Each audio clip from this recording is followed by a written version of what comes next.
Seeds of Choice, Fruits of Faith, How Decisions Shape Our Lives and Bring Joy to the Creator, by Kateb Shuna.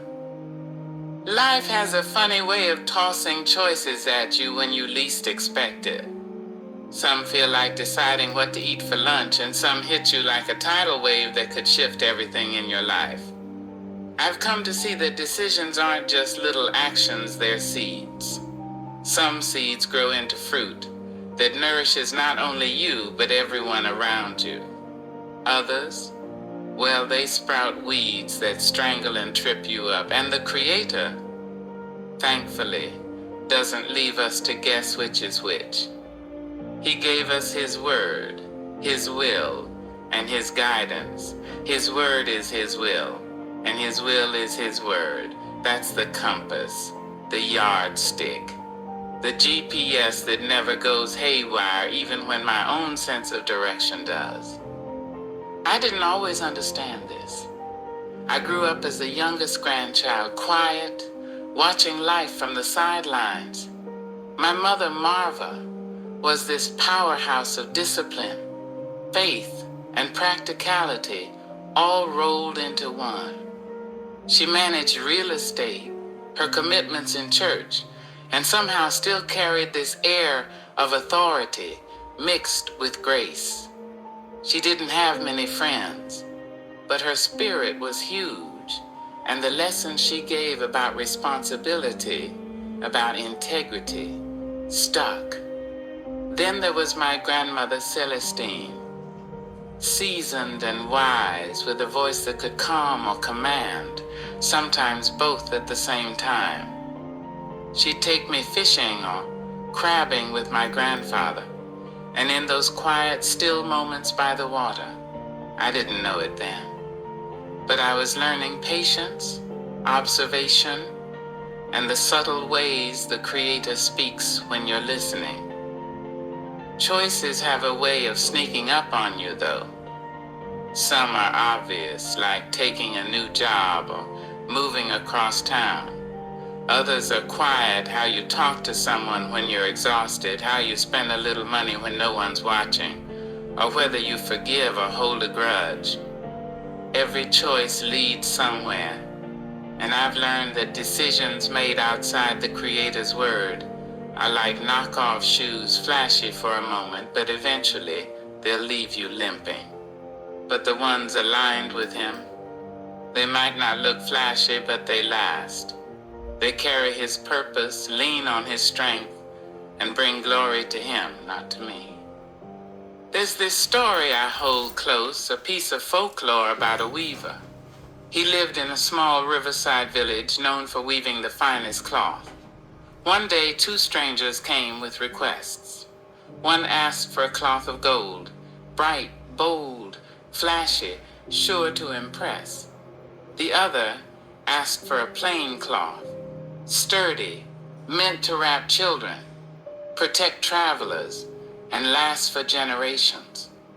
The weaver wrestled with the decision. Gold promised fame, fast money, admiration.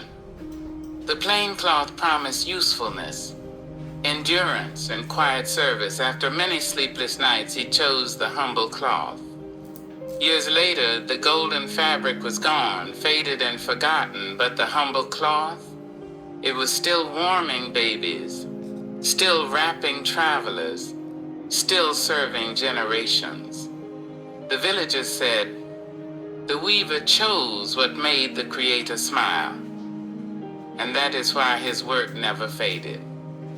That story sits with me because it reminds me that humble, faithful choices outlast the flashy, self-serving ones every time. Sometimes I have to laugh at myself. I need reminders like this to keep me from drifting. One of mine is an acronym. SMILE. Serve His purpose, move with humility, invest in others' good, live by His word, elevate His glory.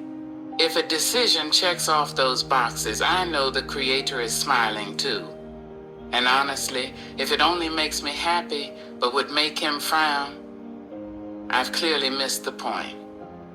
Life has taught me that without faith, pleasing Him is impossible. Decisions that rely solely on cleverness might shine, but they don't carry weight. Decisions rooted in faith and alignment with Him bear fruit. Fruit that lasts far beyond the moment. Even small decisions matter. I remember meals with my grandmother. She could take a simple pot of beans and rice and turn it into something that made the whole family feel nourished, not just in body, but in spirit. That taught me a bigger lesson. It's not just the big flashy choices that the Creator blesses. It's the ordinary, the small acts seasoned with care, humility, and a heart turned toward Him. Whether I'm working, laughing with friends, resting at home, or just choosing how to spend a quiet evening, those little moments are all opportunities to glorify the Creator. And if I had to sum it up in a few rhyming lines, because sometimes my soul speaks better that way, some choices dazzle, some choices deceive, some promise joy, but just make you grieve. Yet when I choose kindness, justice, and grace, I walk in the warmth of the Creator's embrace.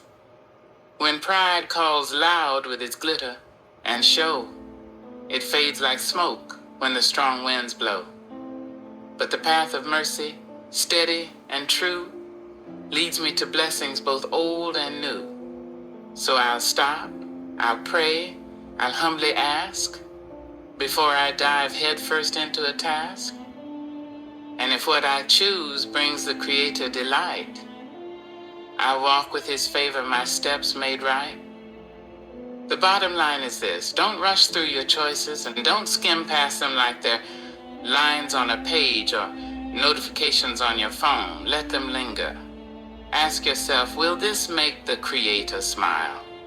Because decisions that line up with His heart, humble, patient, thoughtful, kind, are the ones that endure. The rest, no matter how glittery, fade. Life is too precious, too sacred, to waste on choices that crumble under their own weight. Plant the seeds that matter. Lean on Him. Choose in alignment with His word, His will, His purpose. Watch as those seeds grow into fruit that nourishes not just you, but everyone you touch, and brings joy to the Creator in ways you may never fully see.